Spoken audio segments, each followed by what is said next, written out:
Hello class, here is the online lesson for April the 5th. Hope everyone is faring well and getting used to our new method for staying connected online. Unfortunately, it appears this is going to last for quite a while, so we need to make the best of it. But one thing that became painfully obvious from our class video conference is that uh, it's really hard to get good interaction that way. So, as you're going through this lesson, if you're thinking of questions and comments, I really need you to write those things down so that you can bring them up when we do have the video conference. I do not want to be giving you this upfront video lesson and then be talking the whole time when we have the video conference on Sunday morning. I really need you guys to be interactive, at least give me questions, something to talk about, because I don't need to be preparing a lesson up front and then giving you another lesson on Sunday mornings. So please, as you're going through these, think of your questions and comments you might have. And if there's even something you want to present, I can give you control of the video conference. And you can, just like I'm doing right here, you can choose a bunch of slides and you can present them to the group too. So that's another option for you. But today what we're going to be doing is a quick review of the Olivet Discourse, in particular Matthew 24-25. It's a little review of Daniel's chapters 2, 7, and 8 that we looked at previously. Then get into the 70 weeks in Daniel chapter 9. And where we're headed is finishing up the book of Daniel, do a brief introduction to the book of Revelation, and then finally get back to this concept of the rapture. Is it really going to happen? If it is, then when is it going to happen? What are some arguments for it, against it? And I also recommended that you watch that video by Shane Wood, the one who's got the video series on Right Now Media about the book of Revelation. And he is a very learned and educated guy. He wrote a PhD on the book of Revelation, and his position is that the rapture is not biblical. You have to bring in external information in order to come to that conclusion. So that's other information for you to be thinking about as we go through this. And that's all. I'm not going to tell you one way or another about any of this. I'm just going to present information and hopefully be thought-provoking. All right, so the Olivet Discourse, we've actually looked at this slide the last couple of weeks. But, Jesus told us the signs of the end, the end of the end. The end time started with Jesus when he was here, but obviously there will be a final end. And he warned us that there'll be a lot of signs as we approach that. But the birth pains, the things that will increase in intensity and frequency, were world wars, famines, and earthquakes. But there were also additional signs like tribulation for Christians, many people falling away, lawlessness. But the positive one is that the gospel will be proclaimed to the entire world before the end comes. He also talked about his coming, some signs about that and what it would be like. It's going to be like lightning that can be seen everywhere, so it isn't going to be some hidden event or something that's only seen by a few. He's also going to be coming in power, and there's going to be a lot of corpses. And the vultures will gather to eat those, which is reminiscent of what we see in some of these Old Testament passages and in Revelation. He also says it's be immediately after the tribulation of those days, which refers back to the previous sign, that there'll be tribulation for Christians. He specifically mentions that the sun will be darkened, the moon will not give light, and the stars will fall from heaven, and the powers of the heavens shaken. We see this in many Old Testament passages and even in the book of Revelation. He talks about distress of nations that are perplexed. It says that Christ will appear on the clouds of heaven with power, and his angels will be sent out with a trumpet to gather his elect. Finally, he mentions the signs that the destruction of the temple is near. And he says, when Jerusalem is surrounded by armies, that the abomination of desolation spoken of by Daniel the prophet occurs, and it's standing in the holy place. When there's great tribulation and false prophets and performing signs, and Jerusalem is trampled underfoot by the Gentiles. Now, all of these, you could say, did occur when Rome destroyed Jerusalem in 70 AD. They desecrated the temple and razed it. Not one stone was left on top of another. But just because it occurred then doesn't mean that it won't occur again. There were also some warnings given. It says this generation will not pass away until all this has taken place. Now, literally, when we think of a generation, one lifetime, that was true of what Rome did. It was within one lifetime. Jesus was around 30 AD, and Rome destroyed Jerusalem in 70 AD. But, generation can also, the generation of human beings could also be thought of that way. But he says, watch that your hearts aren't weighed down, and that day comes like a trap. That day when Christ comes back is unexpected, and it's like a trap. He says, pray for the strength to escape, and that only the Father knows the day and the hour. He says his arrival will seem delayed. We won't know the day, and it will be unexpected, so stay awake. And now to really emphasize that point, he gave a number of parables in Matthew 24 and 25 that immediately follow this discourse. And the first one was about the fig tree. And he says, when they leaf, you know that the summer is near. And likewise, when you see all of these signs that we've just mentioned, that you'll know that Jesus' return is near. So this one, it's kind of interesting that it gives us all these warnings about, it's going to be delayed, we aren't going to know the day of the hour, and yet, the very first of these parables is one where he's giving us an indication that you'll at least have some general idea about it, just as that when a fig tree leaves, the summer is near. The next one is not so much a parable, but at first it's just the story of Noah. And he says, hey, for hundreds of years, Noah was building the ark, and people were unaware of the judgment that was coming. They were mocking him, they were partying, until Noah entered the ark. But then the flood came, swept them all away. And he says that similarly in the future, one person will be unexpectedly taken and the other one left behind. So there's going to be plenty of people who are just as unaware, just mocking and partying, and one will be taken and one will be left.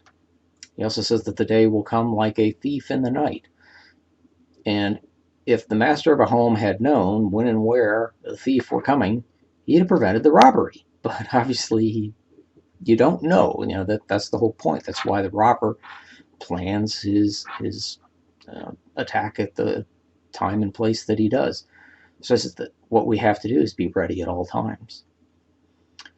And then, these next several really emphasize the judgment that's coming. He talks about the master and the servant. And again, he's talking about this delay. So the master goes away and he is delayed. So the servant just goes and parties. But the master returns unexpectedly when the servant isn't expecting him, and the servant is judged, cut into pieces. The next one is the parable of the 10 virgins.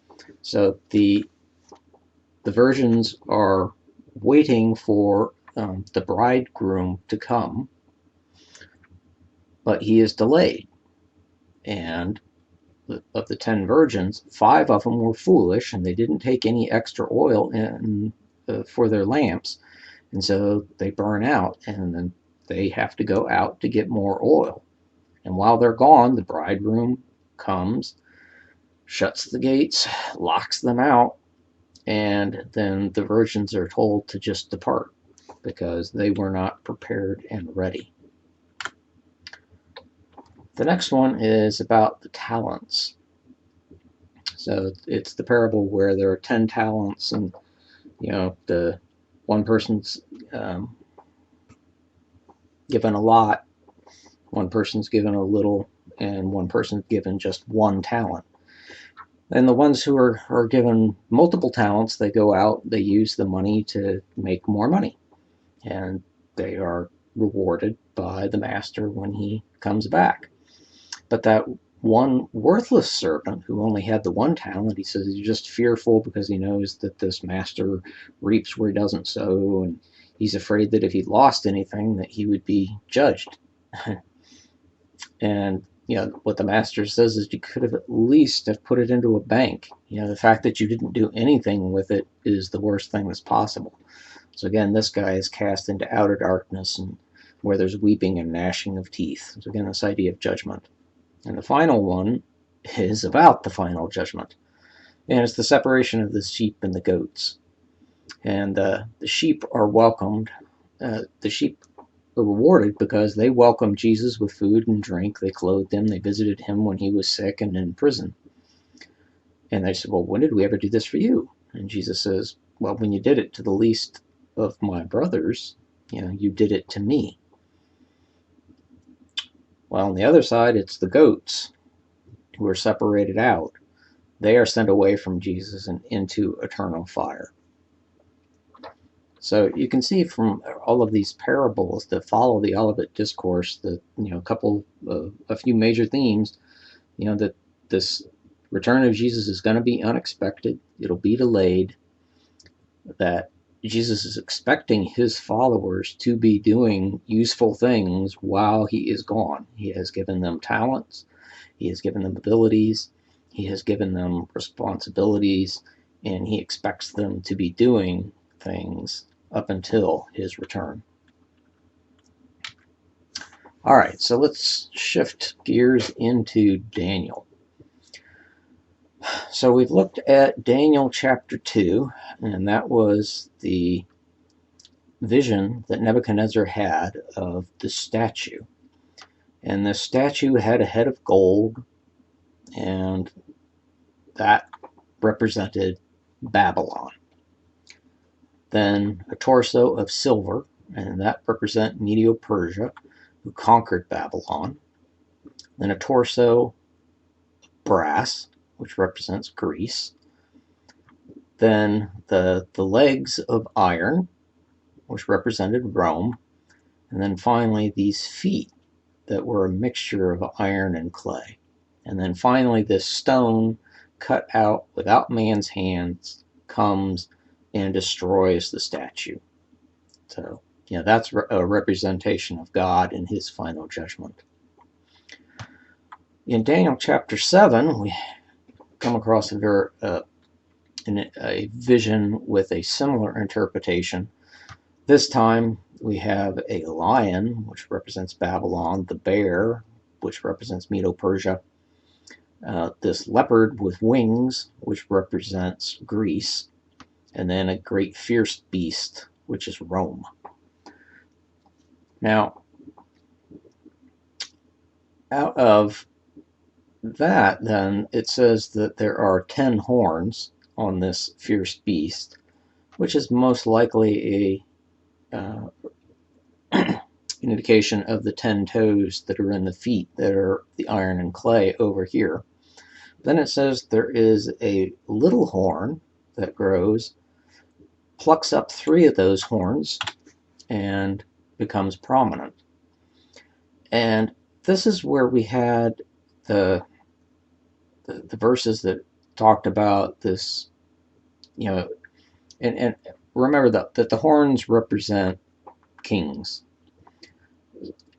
but the the verses that talk about this particular horn, this particular king, um, the grandioseness of his boasting and the fact that he is, challenging God and up in the heavens. It sounds like this is much more than any ordinary human being, but at the same time, it's a representation of an earthly king.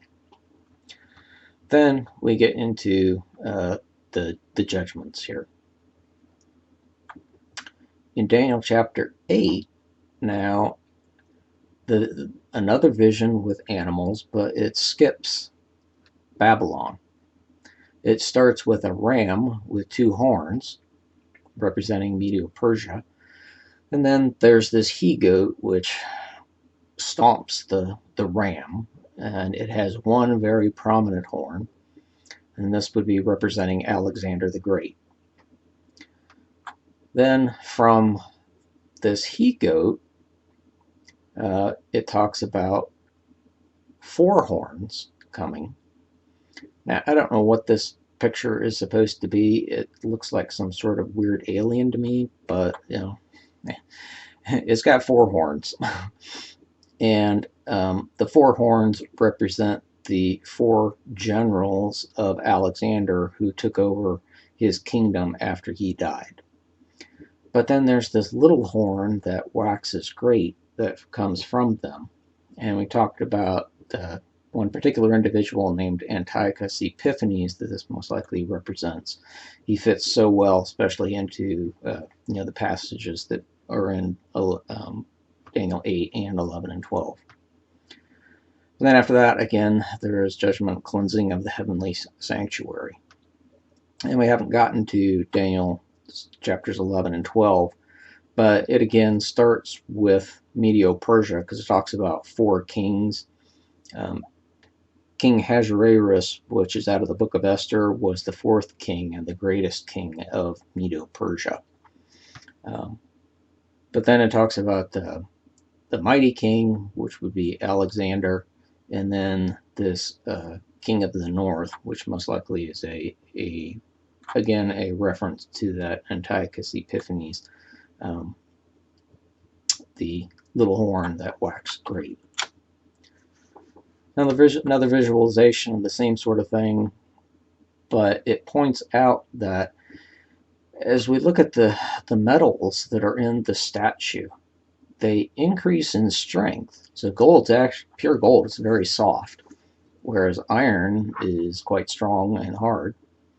But the value decreases. So we think of gold as being much more precious than iron. And likewise, when we think of the rulership of these different empires, in Babylon it was just an absolute monarchy. Whatever Nebuchadnezzar said, that was it. In Medo-Persia, if you remember out of the book of Daniel, there's that interesting issue where the king makes this decree that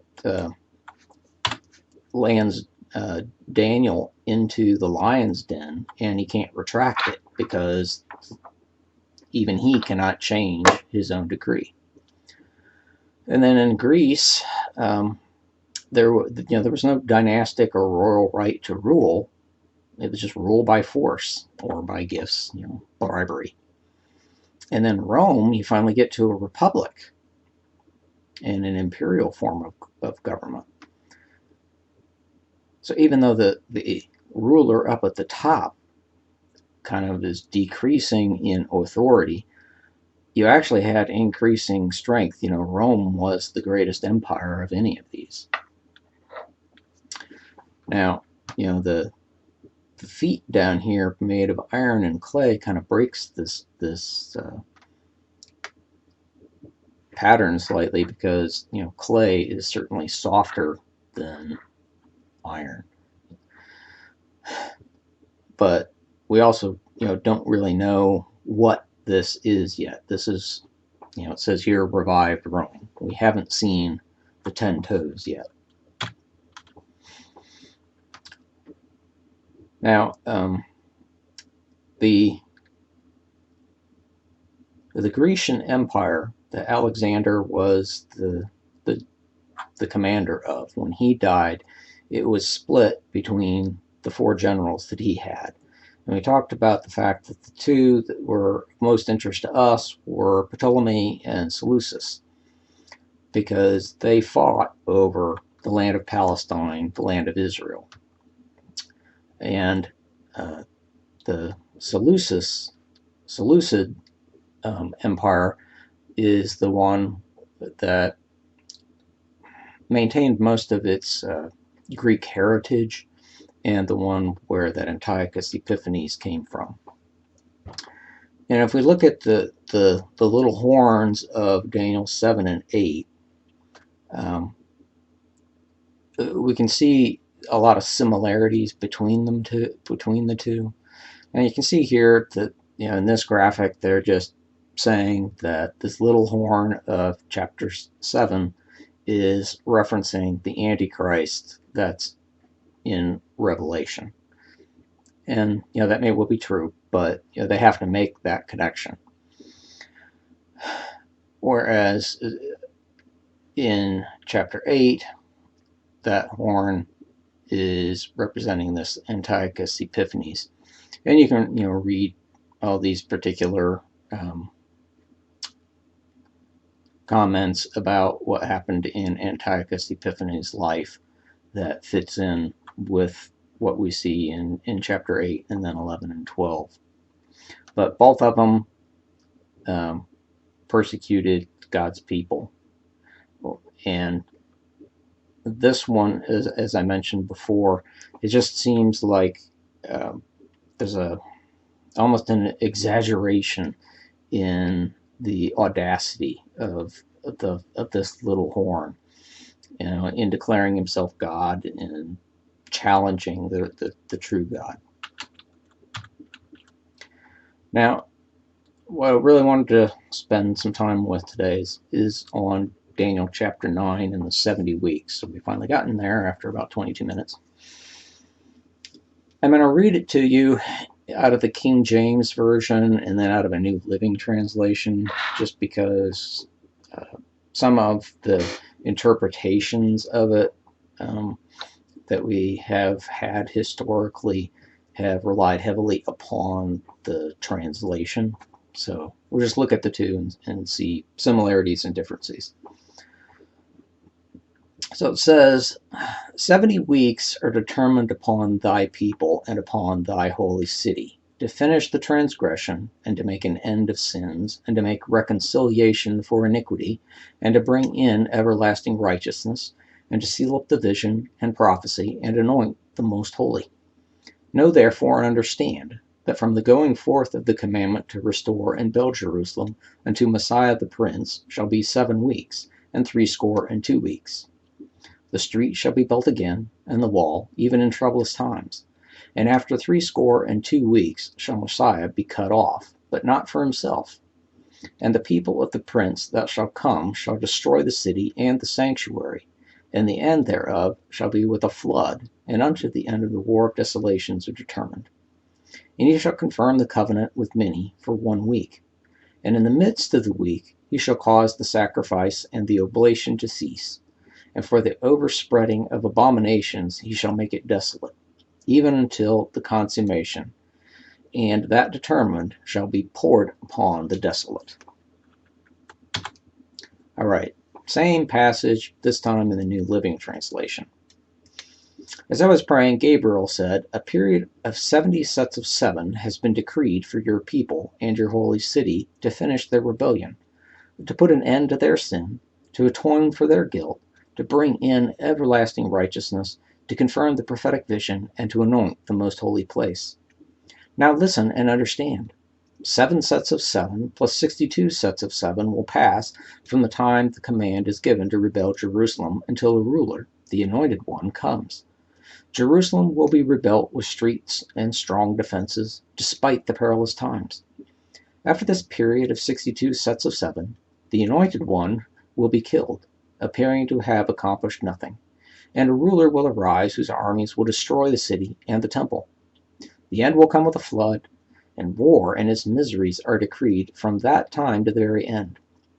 The ruler will make a treaty with with the people for a period of one set of 7.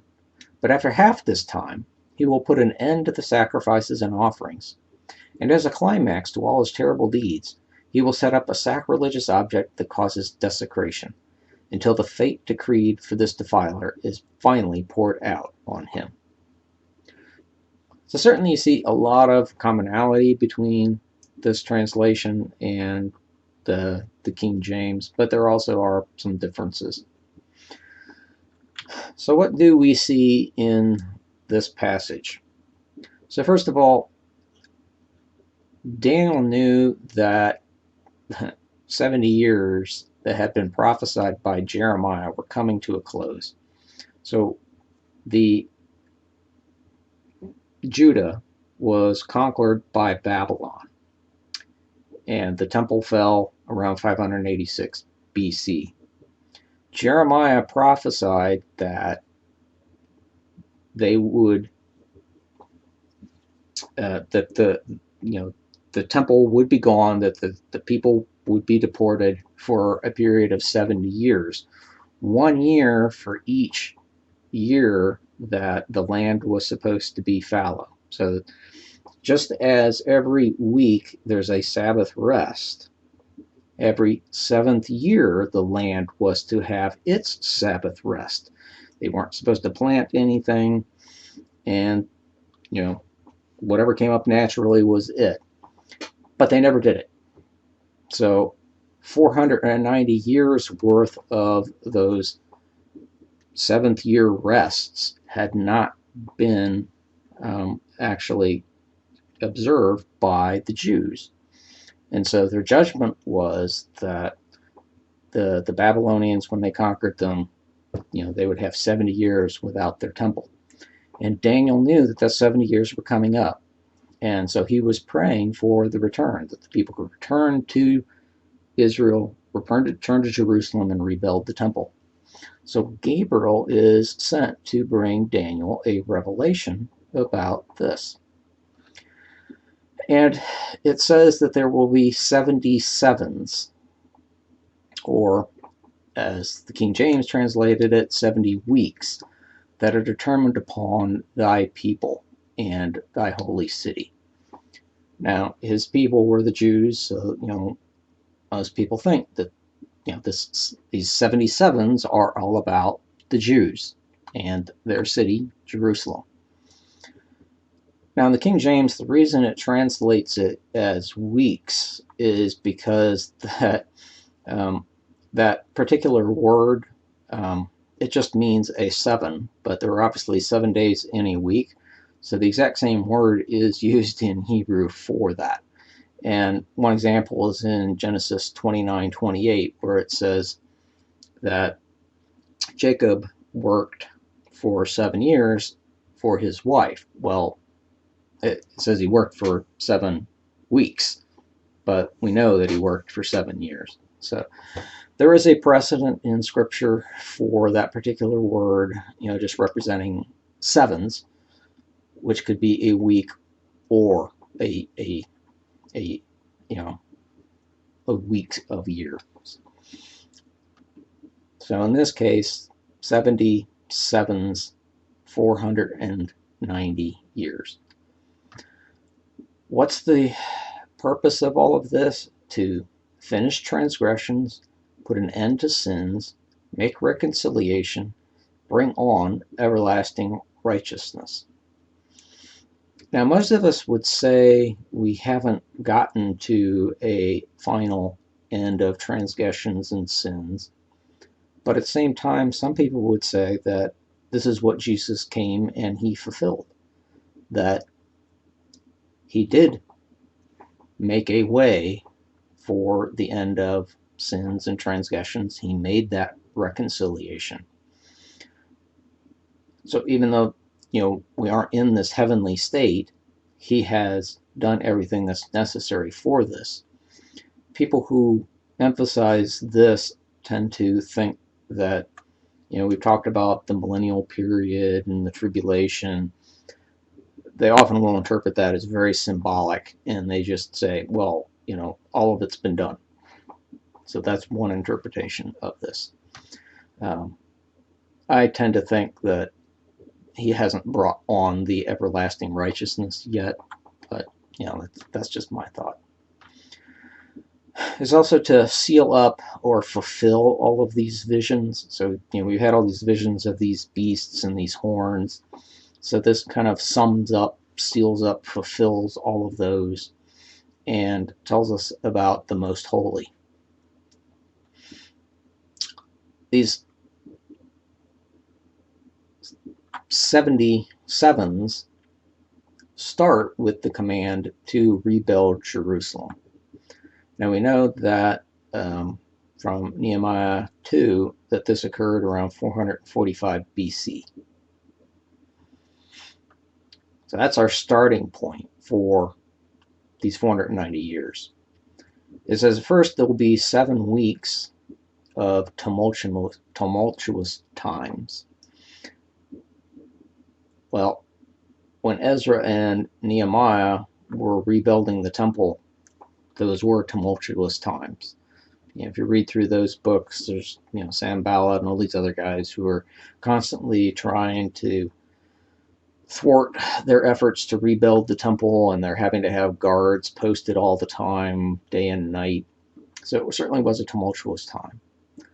Then 62 more weeks from those 7 weeks, when they actually did lay the foundations for the temple, patched up the walls of Jerusalem. Then another 62 weeks till a Messiah comes. And literally Messiah just means the anointed one, the Christ. So we've got 69 total weeks, so that's 483 years. Now, one thing to be careful about is that this is not 483 years of 365 days. They did not use a Gregorian calendar back then. So if you go through the book of Daniel, you see several indications that a year is 360 days. So if you want to count from 445 BC, you're going to have to use 360 day years to get to where this would be. And many people say that this corresponds with Jesus's baptism, but it's around that time.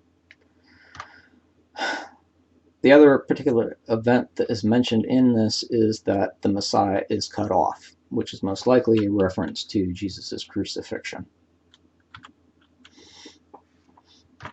Then it talks about the people of the prince to come that will destroy the city and the temple.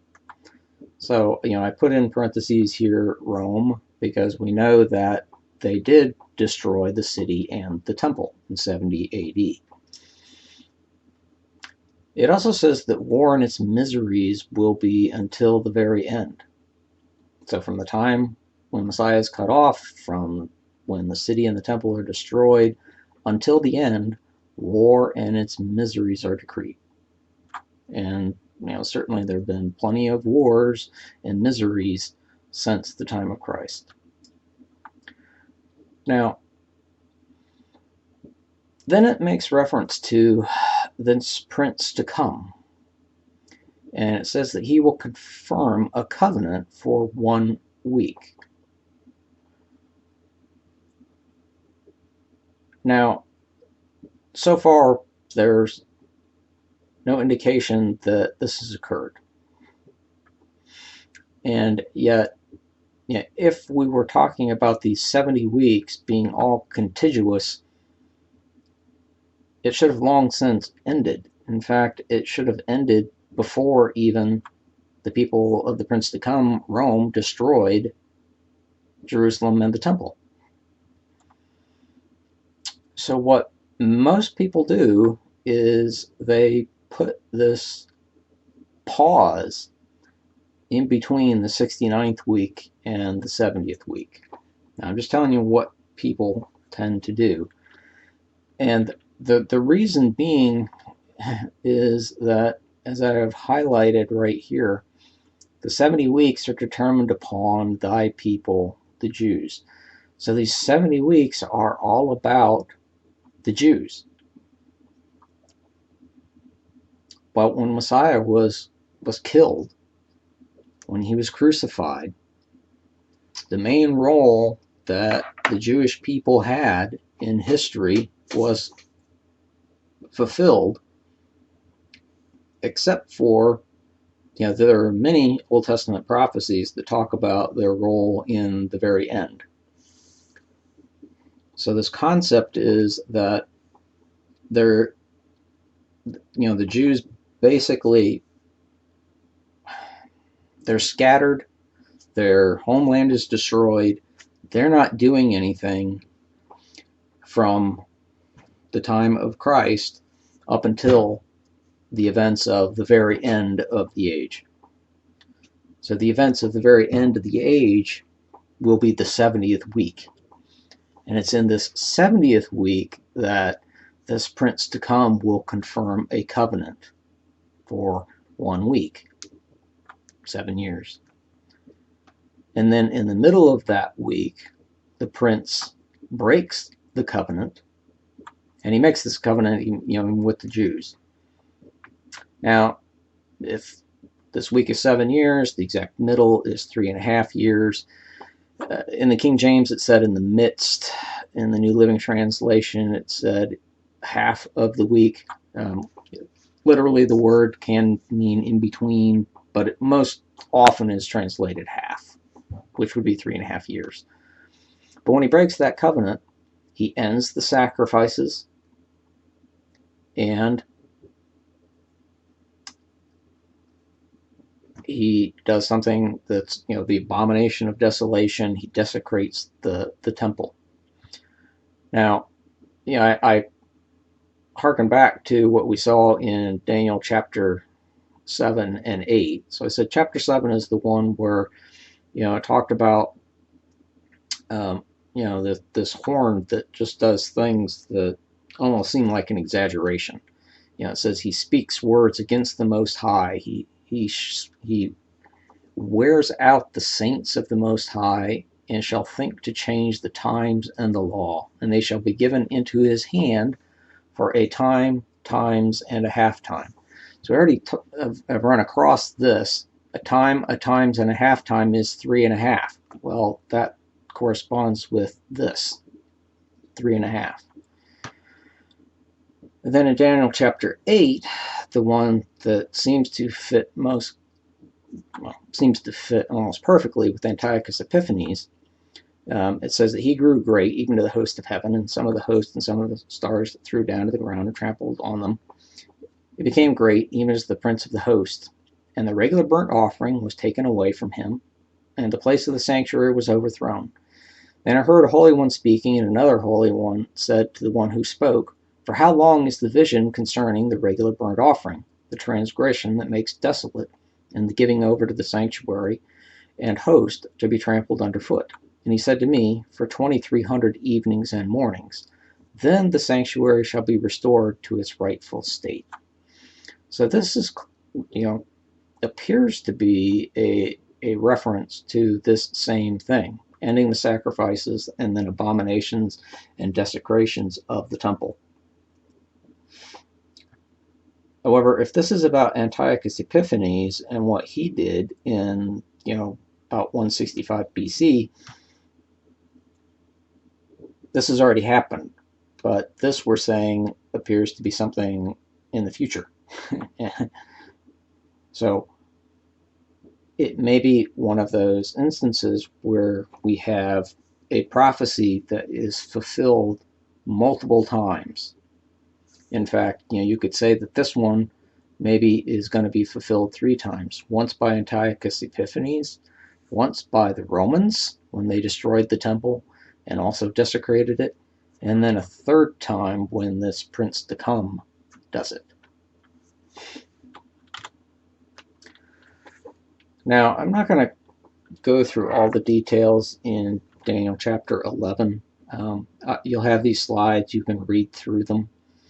But what I really wanted to just highlight is the detail in Daniel chapter 11 about this competition between the Ptolemaic and Seleucid kingdoms is so detailed that most scholars thought that somebody in the time of Christ or even later simply took a history book and wrote this stuff down. But then when they found the Dead Sea Scrolls, which included the book of Daniel, and the date for the book of Daniel from the Dead Sea Scrolls was prior to these sorts of events occurring, they could no longer claim that. But there is all of this detail, and it leads up to the stuff about this Antiochus Epiphanes coming to the throne through cunning, and his competition, still with the Ptolemaic Empire. But even in Daniel chapter 11, what it all leads up to is him ending the daily sacrifices, and again, this abomination of desolation. So what did he do in particular? He ended the twice daily sacrifices in the temple. They had one in the morning and one in the evening.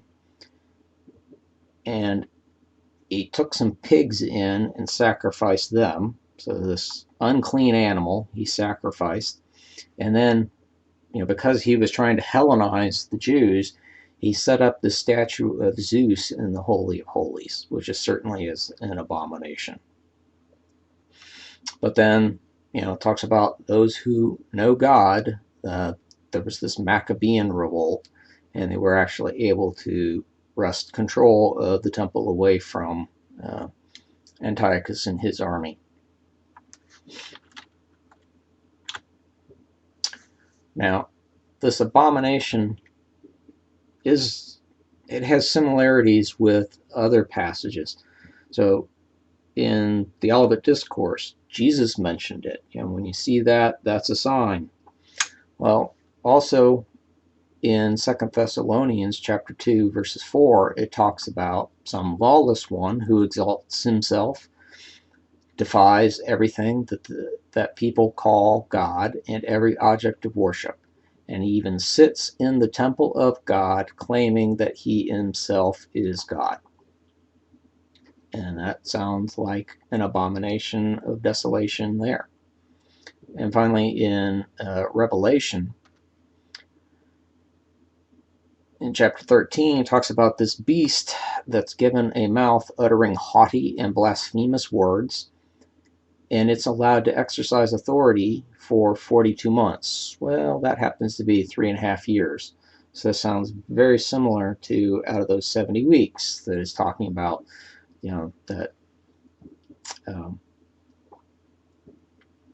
that prince to come is given 3.5 years where he exercises authority.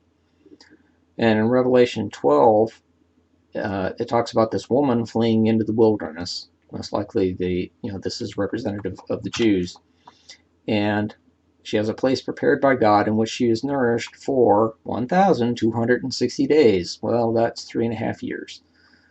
But the woman is given 2 wings of the great eagle so that she might fly from the serpent into the wilderness to the place where she is to be nourished for a time, and half a time. Again, 3.5 years.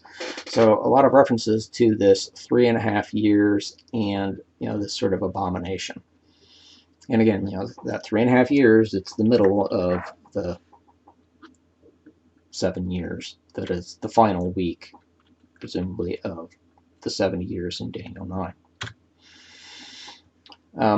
But there's also passages like this one in Daniel chapter 8, which talked about the sacrifices, where it says, "How long is the vision concerning the regular burnt offering, the transgression that makes desolate, and the giving over the sanctuary and the host to be trampled underfoot?" So with Antiochus Epiphanes, we presume, this is specifically a reference to him. The verses right before this seem to fit him to a T. And the response is, "For 2,300 evenings and mornings, then the sanctuary shall be restored to its rightful state." Well, this is close to 6 years So it's not 3.5, it's closer to 6. If the 2300 refers to days. But it could also refer to the twice daily sacrifices performed at 9 a.m. and 3 p.m. And this started out by talking about evenings and mornings, which fits. Well, that brings us down to 1150 days. So now you're a lot closer. It's 3 years and a couple of months. Well, from the book of Maccabees, they give dates for when Antiochus Epiphanes took control of the Jewish temple and installed that statue of Zeus. That was on December 15th of 167 BC. The Maccabees said that they cleansed the temple on December 25th of 164 BC. Well, that's 3 years difference there, and you got 10 days. But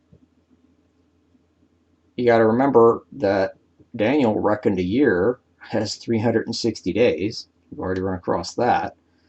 The other thing is, when you have a 360-day year, to keep things lined up with the seasons, you need leap months. So we have, even with 365 days, we have a leap day. Every once in a while we'll have a February 29th. Well, the Greeks, because they were short more than 5 days, had leap months, and they occurred every other year, and 2 of them occurred between 167 and 164. So if we take the 3 years, that's the 1080 days, plus 2 leap months, and a month is 30 days, so that's 60, plus the 10 between the December 25th and December 15th, lo and behold, that's 1,150. So this fits exactly. Now, is that because the Maccabees knew this and stuck those dates in there to make things work? Well, that's up to you. But it's certainly very interesting that this does work out perfectly. But the other thing to keep in mind is that even though this works out perfectly, this still is 3 years and 2 months. It's not 3.5 years. It doesn't fit perfectly with this. But does it need to? It's up to you.